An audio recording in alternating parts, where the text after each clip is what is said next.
Assalamualaikum warahmatullahi wabarakatuh. Hai, saya Lutfan hadir. Kali ini kita akan mereview Redmi 9.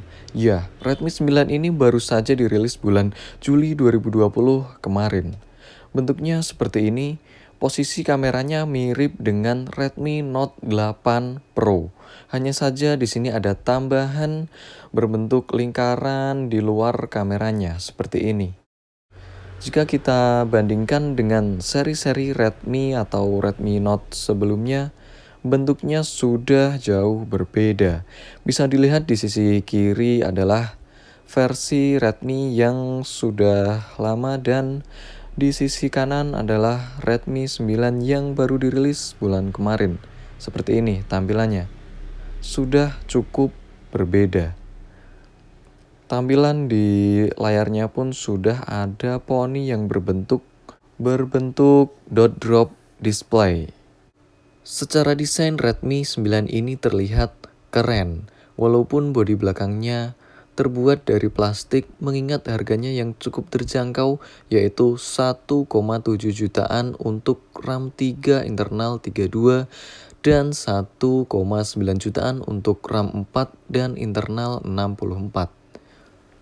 Face unlock pada handphone ini juga cukup cepat. Begitu kita nyalakan langsung terbuka dan tinggal swipe ke atas begitu saja. Untuk fingerprintnya cukup cepat dan akurat juga. Kita coba kita tap dan langsung terbuka. Seperti itu. Ya, langsung terbuka. Lanjut, spesifikasi pada Redmi 9 yaitu menggunakan layar IPS LCD 6,53 inch 1080p rasionya 19,5:9.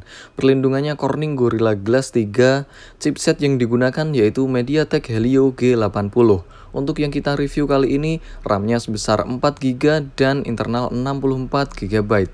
Android 10, MIUI 11. Untuk kameranya 13MP kamera utama, 8MP ultrawide, 5MP makro, dan 2MP untuk depth sensor. Sedangkan kamera depannya beresolusi 8 megapiksel. Dan untuk baterainya cukup besar yaitu 5020 mAh dengan fast charging sampai 18 watt. Ya, karena layarnya sudah beresolusi 1080p atau Full HD, jadi lebih nyaman ketika digunakan untuk menonton YouTube ataupun streaming video.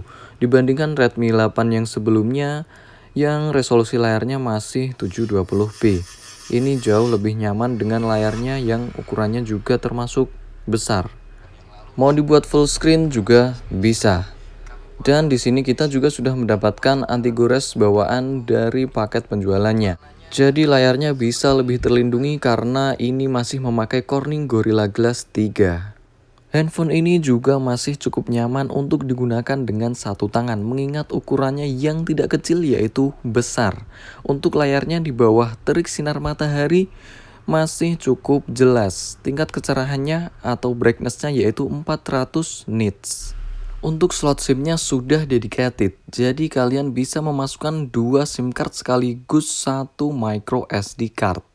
Untuk chipset yang digunakan yaitu MediaTek Helio G80. Ya, ini sepertinya pertama kali digunakan pada seri Redmi 9 ini. Yang infonya performanya tidak jauh berbeda dengan Redmi Note 9. Ini sudah berjalan pada MIUI 11 dan Android 10 tentunya. Sehingga tampilannya pun terlihat terbaru dan lebih update. Dengan prosesor G80 dan RAM 4GB kita coba untuk membuka beberapa aplikasi. Ya, ini galeri, lalu kita buka Play Store. Oke, cukup cepat. Lalu kita buka YouTube. Ya, langsung terbuka. Selanjutnya kita buka WhatsApp. Langsung terbuka. Telepon, SMS, dan Google Chrome. Ya, ini cukup lancar untuk membuka beberapa aplikasi. Kita coba lagi OLX. Oke, cukup nyaman juga.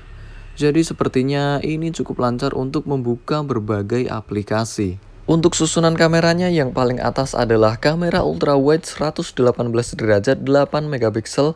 Di bawahnya ada kamera utama 13 megapiksel. Di bawahnya lagi ada depth sensor 2 megapiksel. Dan di sebelahnya ada kamera, yaitu kamera makro, dan di bawahnya ada LED flash. Kemarin di unboxingnya saya terbalik, kamera makronya sebenarnya yang kecil ternyata, mohon maaf. Dan kamera depannya 8 megapiksel. Untuk yang belum lihat video unboxingnya bisa cek link di deskripsi. Untuk kualitas kameranya ini terbilang cukup, mengingat harganya di bawah 2 juta. Kamera ini sudah cukup dapat diandalkan untuk memotret beberapa momen Anda. Dan berikut hasil kamera dari Redmi 9. Pada fitur kameranya pun tergolong cukup lengkap, di mana di sini ada HDR, AI, dan mode Pro juga ada. Bisa kita lihat ultrawide-nya 118 derajat dan lensa makronya seperti ini.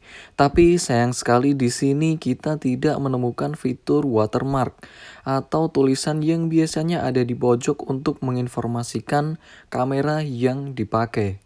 Ya, tapi tidak apa-apa, mungkin bisa ditambahkan kalau siapa tahu ada update ke depannya. Di kondisi cukup cahaya pada siang hari, warna yang ditangkap cukup bagus karena ada fitur auto HDR-nya juga yang bisa auto aktif ketika dibutuhkan. Atau kita juga bisa mengaktifkan AI pada kameranya. Terlihat cukup terang di siang hari. Ini kita untuk foto di luar atau di outdoor. Seperti ini hasilnya. Jika kita coba di low light, nanti akan kita coba untuk merekam video, kualitasnya mentok di 30 fps 1080p. Dan kita coba juga videonya. Ya, ini adalah hasil perekaman dari Redmi 9. Seperti ini hasilnya. Apakah terlihat stabil? Di sini pada speknya terlihat tidak ada ice ataupun noise, jadi kestabilannya mungkin sedikit tidak begitu stabil, tapi cukup lumayan. Oh iya, lensa ultrawide-nya bisa untuk merekam video juga di sini. Seperti ini hasilnya. Terlihat lebih luas. Dan lensa makronya pun juga bisa untuk mengambil video. Ini pengambilan video menggunakan lensa makro dari Redmi 9. Seperti ini hasilnya. Dan inilah yang ditunggu-tunggu, bermain PUBG Mobile di Redmi 9. Pertama-tama kita lihat dulu kita mendapatkan settingan apa. Ya, di sini kita mendapatkan balance medium. Kita bisa ganti di sampai mentok HD high, smooth high. Saya tidak tahu kenapa di video-video YouTube lain bisa smooth ultra, tapi kenapa di sini cuma smooth high aja? Saya juga kurang tahu. Oke, lanjut kita coba untuk memainkannya saja. Oke, ini kita sudah masuk di game PUBG Mobile pada Redmi 9. Seperti ini cukup lancar dimainkan. Ya, looting cukup bagus, bisa dimainkan dengan baik. Kita coba dulu apakah ada hal-hal yang akan mengganggu. Sepertinya sejauh ini masih lancar. Lumayan dapat bot 1. Waduh, tidak kena-kena, maklum bukan pro player guys. Ya, seperti inilah permainan PUBG di Redmi 9. Untuk gyroscope-nya kita coba, sepertinya di sini masih virtual, jadi geraknya sedikit agak terlambat. Ya, jadi ketika kita geser, dia gerakannya akan sedikit terlambat. Mungkin itu cukup mengganggu untuk beberapa player yang memang menggunakan gyroscope. Tapi yang tidak menggunakan sepertinya tidak begitu masalah. Ya, sepertinya masih bisa digunakan juga walaupun sedikit agak terlambat gerakannya. Ya, sejauh ini masih nyaman untuk dimainkan dan cukup lancar. Ya, bisa untuk bermain dalam permainan sehari-hari. Untuk skor Antutunya kita lihat, ini sudah saya tes beberapa kali, hasilnya Ya, ini 178.869. Saya kurang tahu padahal di video-video yang saya lihat bisa mencapai 200 ribuan. Mungkin ini juga yang menyebabkan PUBG tidak bisa smooth ultra. Ini sudah saya coba cek beberapa kali tetapi sekitar segini saja hasilnya. Ya, ini hasil Antutu dari Redmi 9 yang saya gunakan ini. Tidak lupa juga pada Redmi 9 ini masih terdapat infrared blaster yang berguna untuk meremote TV atau meremote AC ketika kita malas untuk mengambil remote. Untuk port chargernya juga sudah menggunakan USB Type-C dengan fast charging 18 watt. Wow, untuk handphone di harga 2 jutaan ke bawah, ini keren. Lalu kita akan mencoba mengisi baterai Redmi 9 ini dari kosong. Ya, ini kosong, HP-nya sudah tidak menyala. Akan kita coba cas menggunakan charger bawaannya yang sebesar 10 watt 5 volt 2 ampere di sini tertulis. Kita tes berapa lama mengecas handphone ini menggunakan charger bawaannya. Kita coba sekarang. Ini sudah terlihat 1% karena tadi kosong sama sekali, jadi kita tunggu dulu. Oke, sekarang kita jalankan stopwatch-nya untuk mengukur berapa lama handphone ini terisi hingga 100% mengingat baterainya yang besar yaitu 5020 mAh. Ya, jika dilihat ini sudah hampir 2 jam setengah. Mungkin sebentar lagi akan full. Kita lihat dulu di handphonenya sudah berapa persen. Ya, jika kita lihat di sini sudah 98%. Tinggal 2% lagi hingga full.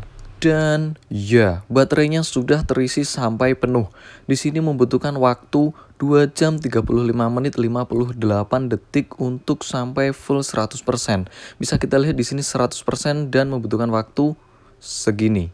Bisa dilihat di layar. Oke, jadi dari beberapa hal yang sudah kita bahas, handphone ini bisa Anda masukkan rekomendasi untuk handphone di bawah 2 jutaan mengingat beberapa kelebihan yang dimilikinya. Oke, sekian dulu video kali ini. Jangan lupa like, share, dan subscribe. Komen juga boleh. Wassalamualaikum warahmatullahi wabarakatuh.